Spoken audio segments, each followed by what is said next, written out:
শ্রী শ্রী ঠাকুরের হ্যালো। শ্রীচরণ কমলে কোটি কোটি প্রণাম। এবং আজকের উপস্থিত সকল গুরু ভাই, গুরুজন, মা, বোন, ছোট বড় সবাইকে আমার প্রণাম, প্রীতি, ভালোবাসা রইল। আজকের এই যে অনুষ্ঠান, সত্যি যারা এই অনুষ্ঠানের আয়োজন করেছেন অনেক কষ্ট করে, অনেক অনেক ঘোরাফেরা করে, অনেক পরিশ্রম করে এই অনুষ্ঠানের ব্যবস্থাপনা করেছেন। সত্যি একটু আগে অনেকেরই ঠাকুরের কথা শুনলাম, মায়েদের মাতৃ সম্মেলনে আলোচনা শুনেছিলাম। সত্যি খুব ভালো লাগে, মনে প্রেরণা জাগায়। একটা জিনিস আমি অনেকক্ষণ ধরে চিন্তা করছি যে আমরা মানুষকে যাজন করতে যাই, যাজন করি। আমি মনে মনে ভাবছিলাম যে যখন সূর্য ওঠে তখন কিন্তু একটা অন্ধ লোক সেও ফিল করে যে সূর্য উঠেছে, তার যে প্রকাশ, তার যে শক্তি, সেটা আমরা অনুভব করতে পারি।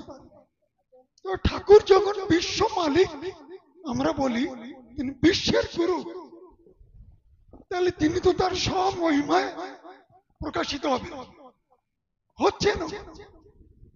তা আমাদের বেশি টেনশন নেওয়ার দরকার নেই। আমরা আমরা অনেক জানি কিন্তু মানি কম। আমি দেখছিলাম এই যে প্যান্ডেলটা করেছে, আমি ঘরগুতি কথাই বলবো। এই যে আজকে আমি কয়েকজনকে বলেছি, আমরা যারা এই অনুষ্ঠানে যোগ দিয়েছি, এসেছি, দূর দূর থেকে আমরা এসেছি, এবং প্রত্যেকেই আমার মনে হয় যে পরিষ্কার পরিচ্ছন্ন জামা কাপড়, ধুতি, শাড়ি পরে এখানে এসেছে। কিন্তু আমরা যারা গণ্যমান্য, যারা শিক্ষিত, যারা সদাচার পালন করে চলেছি, তাদের নিরীক্ষণ করছি যে জুতো পায়ে দিয়ে এই প্যান্ডেল, এই চাদরের উপর দিয়ে অনেকে আমি হাঁটতে দেখেছি। আর আমরা সেই পরিষ্কার পরিচ্ছন্ন ইস্তারি করা কাপড় চোপড় পরে এর উপর সে বসছি। আমরা তো সৎসঙ্গ করছি, কিন্তু আমরা এখান থেকে কি নিয়ে যাব?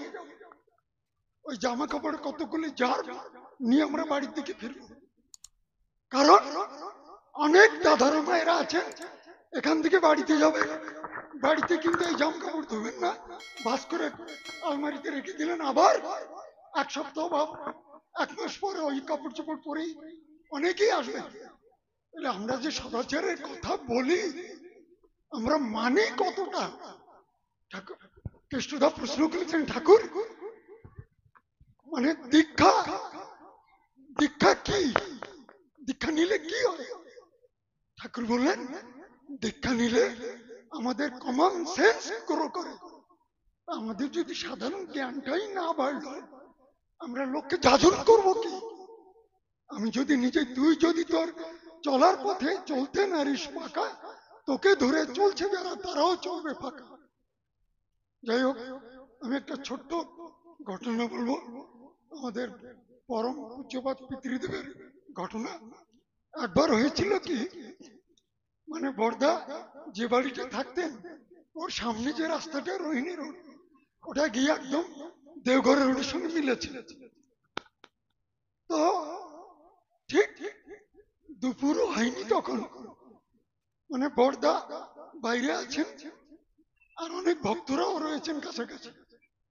একটা সাপ উড়িয়ে সই বাঁকে করে সাপ নিয়ে ওই রাস্তা দিয়ে যাচ্ছে, জোরে জোরে হাত মারছে, দাদা আপনার সাপ খেলা দেখবেন, সাপ খেলা, সাপ খেলা দেখবেন, সাপ খেলা করে চিৎকার করতে করতে যাচ্ছে। বর্দা আওয়াজটা শুনলেন, কেষ্ট সওদা করে ওখানে এক দাদা ছিলেন, কৃষ্ণপ্রসন্ন ভট্টাচার্য ছিলেন, ননিদা ছিলেন, আর ওর অনেক লোক ছিলেন। তারপর তো এই কৃষ্ণ, এই দেখ তো, ওই যে সাপুড়িয়ে যাচ্ছে, ডাক ডাক ডাক। কৃষ্ণ সাবধান দৌড়ে গেছেন। দেখেন বড়দের বাড়িরও ওদিক দিয়ে একটা রাস্তা আছে, কিন্তু গেট আছে বড়। ওই গেট দিয়ে বেরিয়ে, ও সাপুড়িয়ে দাদা, সাপুড়িয়ে দাদা, থামুন থামুন। থেমেছে, কি ব্যাপার?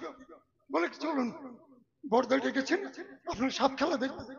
উনি ওনার সেই ঝাপটা আপনি দুই ভাগে ঝুড়ি অনেকগুলো করে ওই নিয়ে এসছেন। এসে খেলা দেখবেন। সবাই বলছেন যে খুলুন, আপনার ঝাঁকা খুলুন। খুলে খুলে এক একটা করে ঝাঁকা থেকে সাপ বের করছে। সব সাপগুলো কিন্তু বের করছে, আবার ভিতরে ঢুকে রেখেছে। একটা একটা ঝুড়ি খোলেন, একটা ঝাঁকা খোলেন।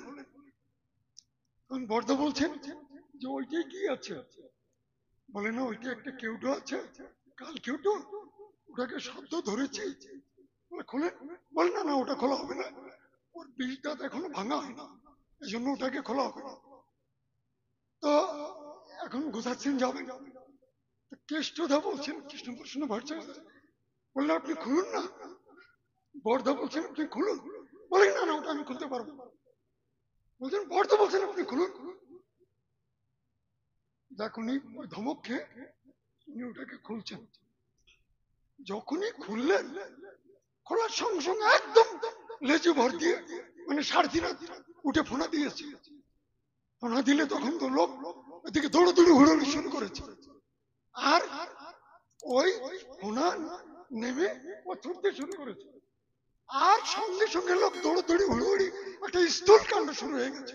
কেষ্টদা আমাদের কৃষ্ণপ্রসন্ন ভট্টাচার্য মানে পিছনের দিকে দিকে পড়েছে, পড়ে মাইয়া গো হয়েছিল, চিৎকার করেছে। এখন ব্যাপার সব হুড়োহুড়ি শুরু করেছে। চট করে বর্দা গিয়ে সাপটাকে খপ করে ধরলেন, ওর মাথার কাছে ধরলেন, ধরে ওকে বুকে নিয়ে আদর করছেন, আদর করছেন। আর বর্দার বড় মেয়ে কল্যাণীদি জোরে, বাবা বাবা তুমি ছাড়ো ছাড়ো ছাড়ো, এক্ষুনি কেটে দেবে, এক্ষুনি কেটে দেবে, চিৎকার করছেন। বর্দা হাসছেন আর ওকে ই করছেন, মানে যত্ন করছেন। সাপটা লেজু নড়ছে না, তার মুখও নড়ছে না, চুপচাপ রয়েছে। সাপুড়ে ওই দেখে ও কিন্তু থরকম্প শুরু হয়ে গেছে। সাপুড়ের হাতে দিলেন, চট করে ওর মধ্যে ভরে সেটা বন্ধ করে কাঁসাটা ছিনিয়ে দিয়ে দৌড়, মানে ওই রাস্তা দিয়ে দৌড়তে শুরু করেছে। আর ওই কি করলি ওকে ডেকে? ও তো পয়সা নিল না, যা জলদি যা, এই পয়সা নে। বড়দা পকেট থেকে পয়সা, যা যা জলদি পয়সা দে। ও খেলা দেখলো, পয়সা নিল না। কেষ্টদয় গেট দিয়ে বেরিয়ে দেখে যে প্রায় মনোময়ী ধামের কাছে চলে গেছে। তো উনি তো দৌড়, দাদা থামেন থামেন থামেন। কে কার থামে? ও লোক ছুটছে আরো বেগে, আবার ডেকে কি একটা করবে। এই করতে করতে ইনি খুব স্পিডে দৌড়ে গিয়ে সামনের দিকে ই দিলেন।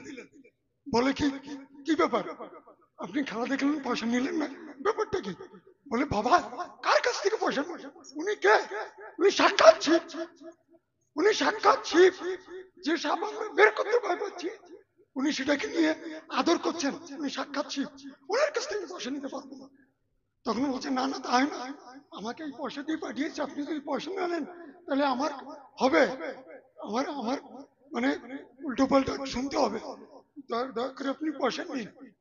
খুব অনুরোধ করে পয়সা দিলে উনি পয়সা নিয়ে আবার সোজা। এই যে তাদের লীলা, যারা এই লীলা সাক্ষাৎ করেছে, শুনেছে, দেখেছে, অনুভব করেছে, তাদের যাজন করার প্রয়োজন নেই। তারা তাদের তাদের দেখেই দীক্ষা নেবেন। যা করে আমি এখানেই শেষ করছি। ভুল ত্রুটি মার্জনা করবেন, তার কথা বুঝিয়ে বলার ক্ষমতা বা শক্তি আমাদের নেই, শুধু বলার দরকার বলি। যাই হোক, জয় গুরু।